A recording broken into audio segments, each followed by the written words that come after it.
Hey guys, welcome back to Starcastic Remarks. My name is Ryan Chambers, and along with my brother James, we are the official Dallas Stars podcast of the Hockey Podcast Network. Please go and use that promo code THP, and the next time you use the DraftKings Sportsbook app, they are the sponsor for this episode, this podcast, and all of THPN. Sorry, I'm a little slow today.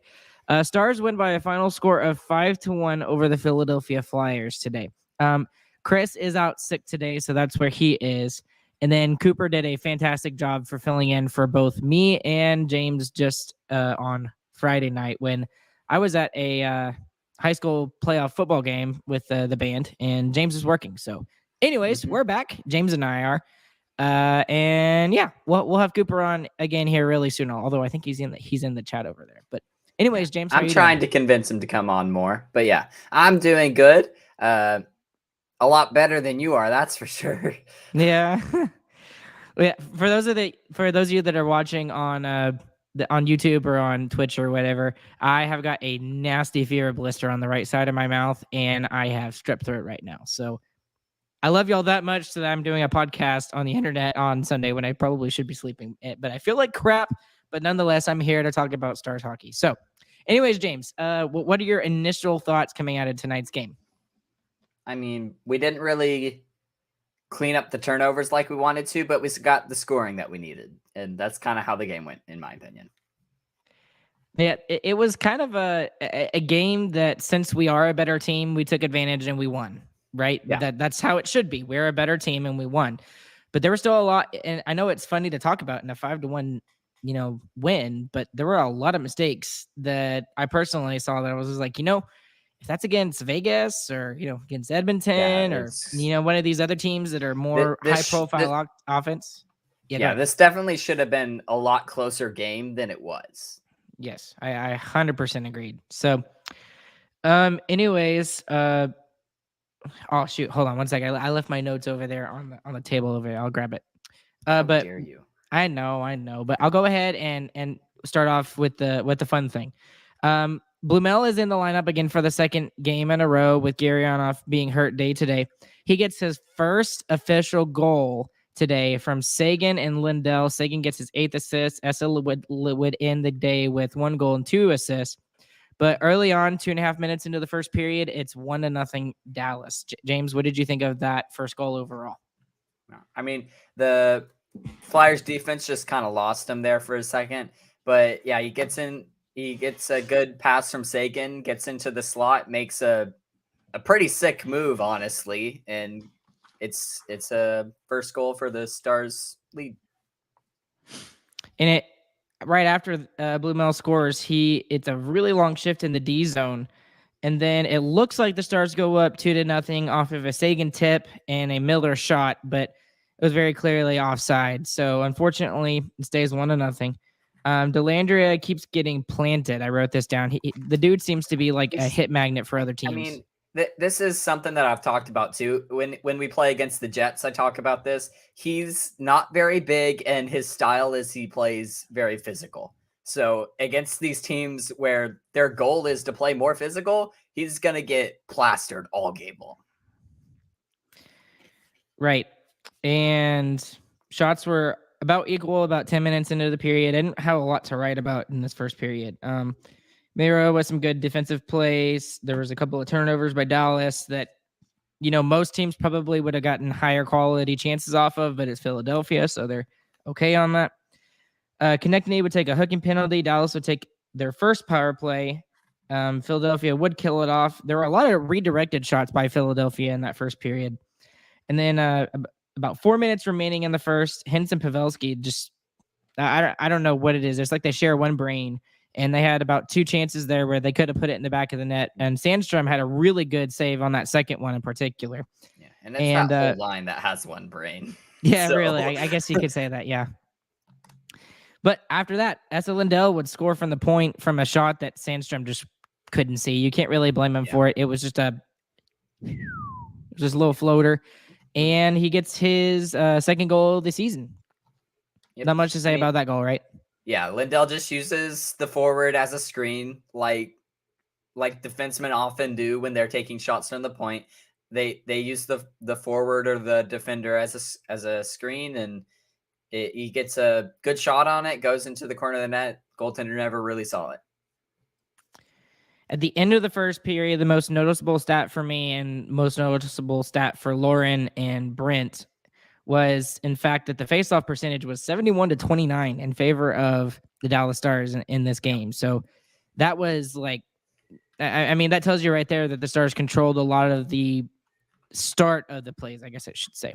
Yeah. What were your thoughts of the first period, James?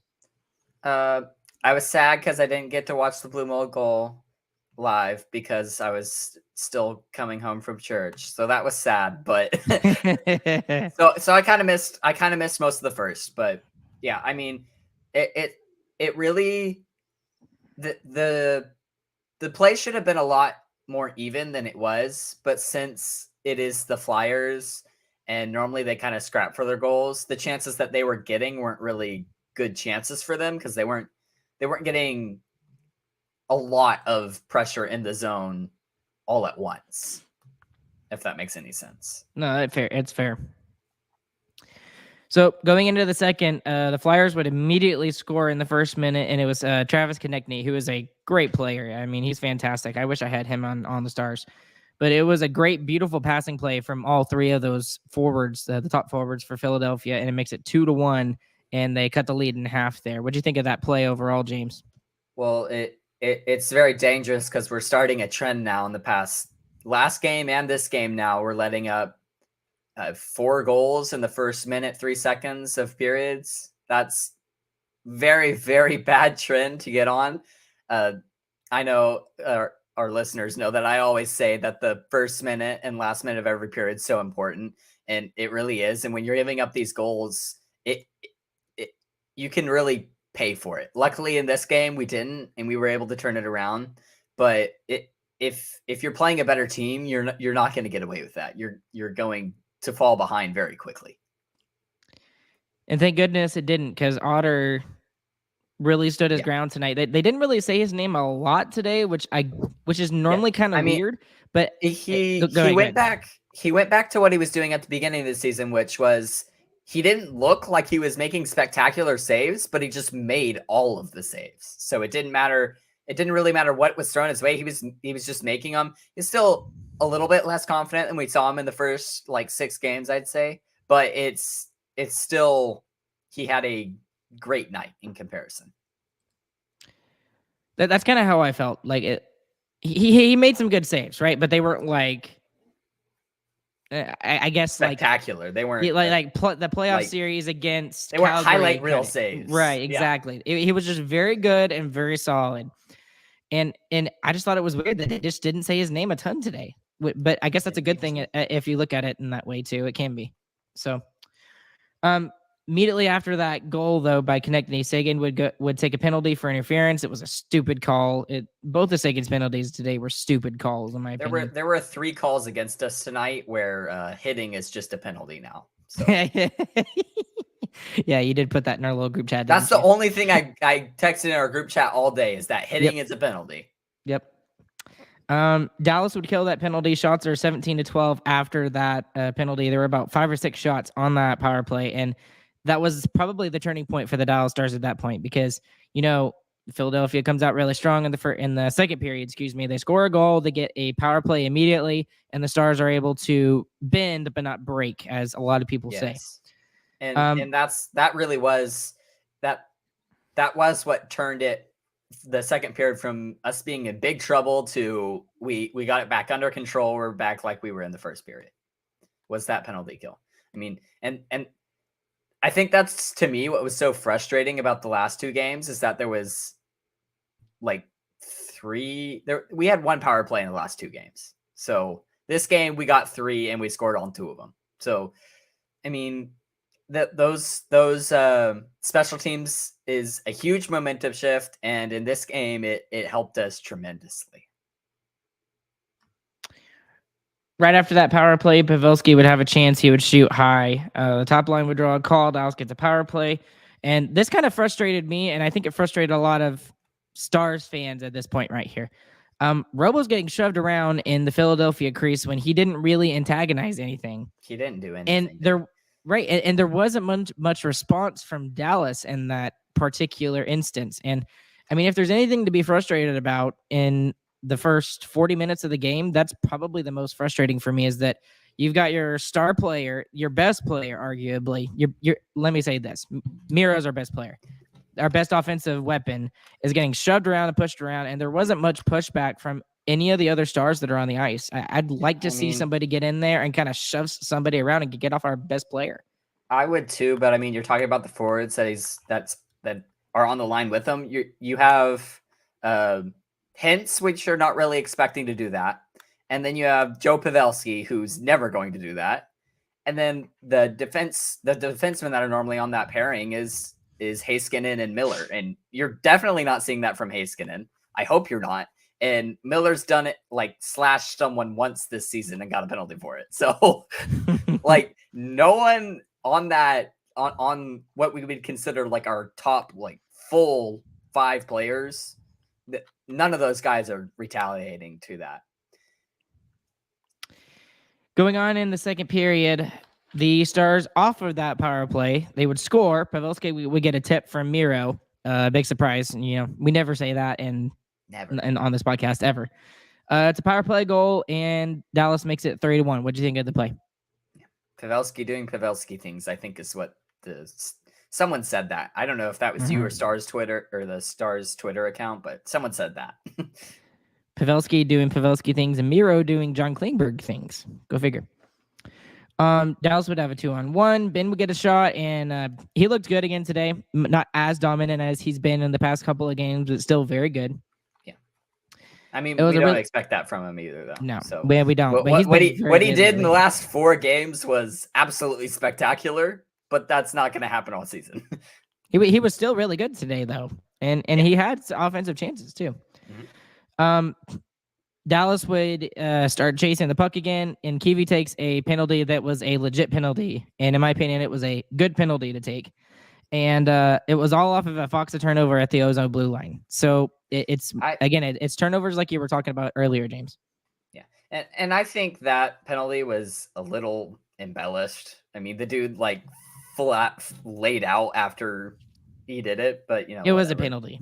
It was a penalty regardless. 100%. But I mean, the tripping and falling to the ice was dramatic, to say the least. Biggest chance for the Philadelphia Flyers on the ensuing power play was a really good shot by Martin Frost, and Otter turned it aside. There's another Dallas turnover that led to a shot for Philadelphia, and then I wrote this. It looks like Seguin and Blumel have some natural chemistry together. At least just a couple of plays that I saw at the end of the second period where I was like, you know, most people don't have that sort of connection and that ability to pass to each other like they did. Now, it didn't lead to anything, I'll be honest, but it was still interesting to watch. To the first goal of the game. Well, right. In that particular instance. In the second period is what I'm talking about. Second period. Whatever. But what you're saying, yeah, completely. They definitely look really good together, and unfortunately for Gurionov, it means that he's probably not coming back. If Blumel scores in the next game, no chance, man. There's no chance. We'll see. It's gonna be interesting. It will be. So, thoughts at the end of the second period? Stars are up 3-1. Yeah, I mean, we let in that goal in the first minute of the period, which was something that we had a problem with in the last game. Frustrating to see that go in again, but other than that, the second period, I felt we dominated the second period more than we did the first period. Philadelphia would go on the power play at the beginning of the third period here, and Glendening with a beautiful shorty. It was a 3-on-2 that they were able to take advantage of. Ty Dellandrea just kind of shoots it towards the open net, and well, not the open net, but towards the net, and Glendening just gets a little deflection right in front of Sandstrom. It was a beautiful shot and a beautiful goal. Yeah, and this penalty was the one against Suter where Suter hit the dude. He got hit and called for holding. So that was the first thing I typed in the group chat. It was all the way to the third period. It took me all the way to the third period to say anything to anyone. And I said, hitting is a penalty now. And then Glendenning scored that goal, and I was like, "Suck it!" Like I was so mad about that penalty. So right after that, I wrote the next thing I wrote wasn't even until like 4 minutes later, where it was shots are even at 26. Sagan would take a penalty. Dallas would go on the penalty kill again. It was for tripping. Again. It was a stupid call. It wasn't Again, for tripping. Hitting is a penalty. Apparently. Dallas would kill it. They'd get their own power play. Hintz would have a high slot chance, and he had a lot of chances today. He was not able to score, but he was still noticeable. And then at 9:01, Robertson would score. He gets a power play goal, and Pavelski tried his backhand thing. It didn't work, so he's like, "Hey, Robo, here you go." And Robo deposited it into the back of the net. 5-1 Dallas.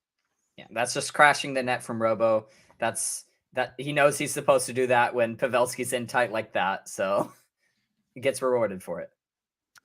Sanheim would snap a shot wide with 8 minutes remaining. Miller would take a delay of game penalty. Kiwi would take a tripping penalty. It would lead to a 5-on-3 for 59 seconds.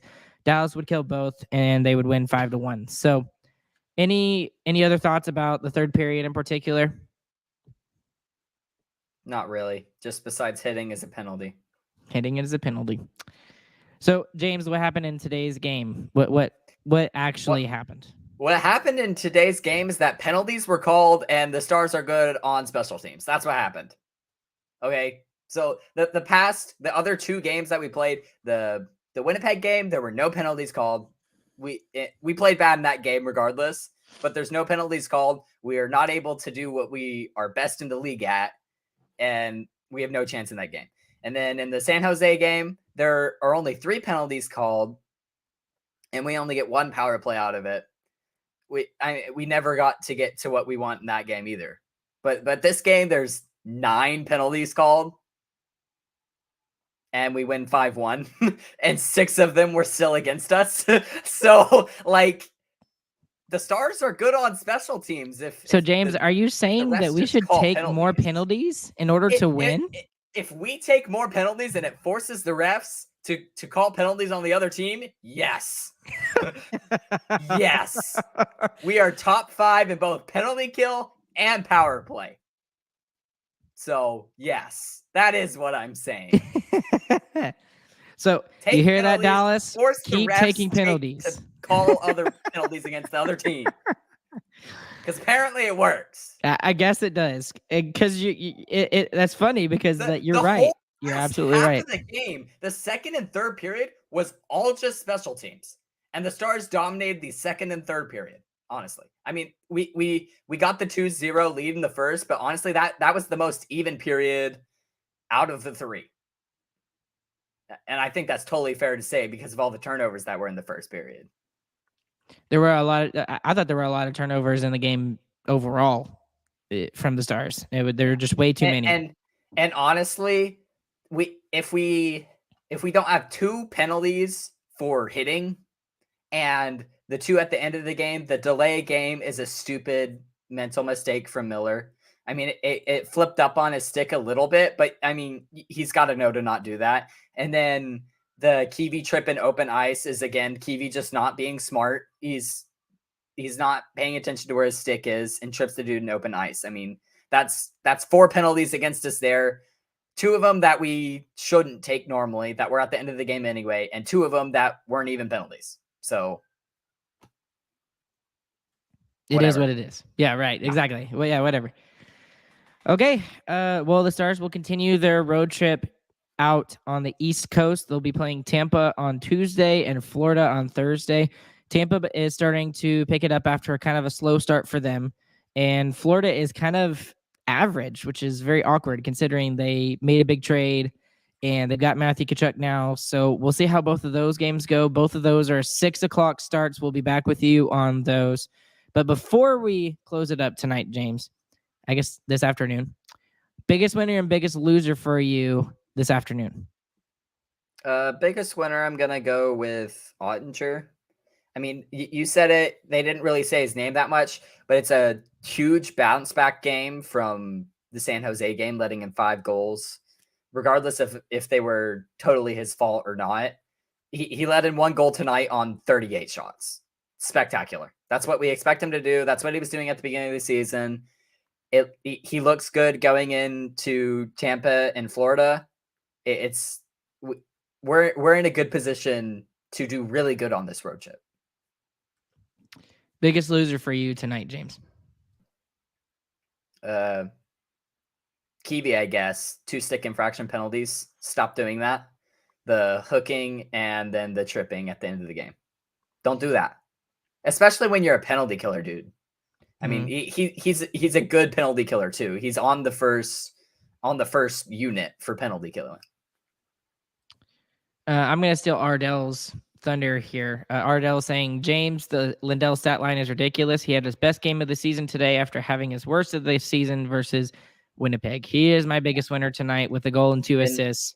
He's got to be, and he had a fantastic game. I know it wasn't all about offense with him, but every once in a while it shows up in the stat sheet, and he can put the puck in the back of the net when he wants to. Yeah, and I would say this was probably his best game in the past 2 seasons, honestly. I mean, we haven't seen offensive Lindell at all. And he really does. He has an offensive side, and we don't really see it anymore. And that's true. That's true. And we used to see it kind of on the power play when he would just kind of stick in front of the goaltender or whatever. But yeah, when we didn't have a Miro Heiskanen. Yep. Yeah, exactly. As for my biggest loser, it's the guy who didn't play today, and that's Dennis Gurianov. Because if Blumel comes in here and he takes advantage of this opportunity, and it's looking like he is, I don't think he comes back in if Blumel keeps playing like this. Because that second line has kind of looked kind of a little. I don't want to say rough, but they just haven't. They haven't clicked since they moved Delandry off that line. I mean, this is something that. I know Bruce has talked about on the ticket a lot. I mean, he talks about since Delantria was moved off that line onto the third line, that second line has not clicked the same. And with Blumel coming in, the past 2 games, I mean, I know they had a bad defensive game against San Jose, but they had their chances in that game, and they looked dangerous tonight. So they obviously fixed whatever defensive problem they had for the most part in this game, and they get a goal in this one too, and they had multiple other chances in the game as well. So last thing to point out today is it seems like these games for the Stars are going to become regular, where they win by many goals. Like it looks like these 1-goal games are a thing of the past. 1. Yes, exactly. And then the every so often there's a random 6-3 loss to the Rangers where we by that on Wednesday. We're getting into stuff we need to wait for Wednesday on. But all right, guys, I'm gonna go like soak in a hot shower or something because my head is like exploding right now. But James, any other thoughts? Good bounce back game. All right, and you have to get your GG boys ready because Chris is not here to do it, so you're doing it. All right, thank you guys for tuning in today. We appreciate y'all. Friday's episode and today's episode will be available on Monday. You can tell I'm so tired. I haven't been sleeping. And I'll make sure to take care of that right as soon as we get off of this. And please go and check out sarcasticmarkshop.com for all the merch options from our podcast. We'd appreciate anything you can get from there. No, there are no bath curtains there, but there are some other stuff there, some cool stuff. You should go check it out. And along with James, my name is Ryan. We'll catch you guys on the flip side. Hopefully I'll feel better on Tuesday. And thanks once again to DraftKings Sportsbook for being our sponsor. See you guys later. James, take us out. GG, boys. Bye.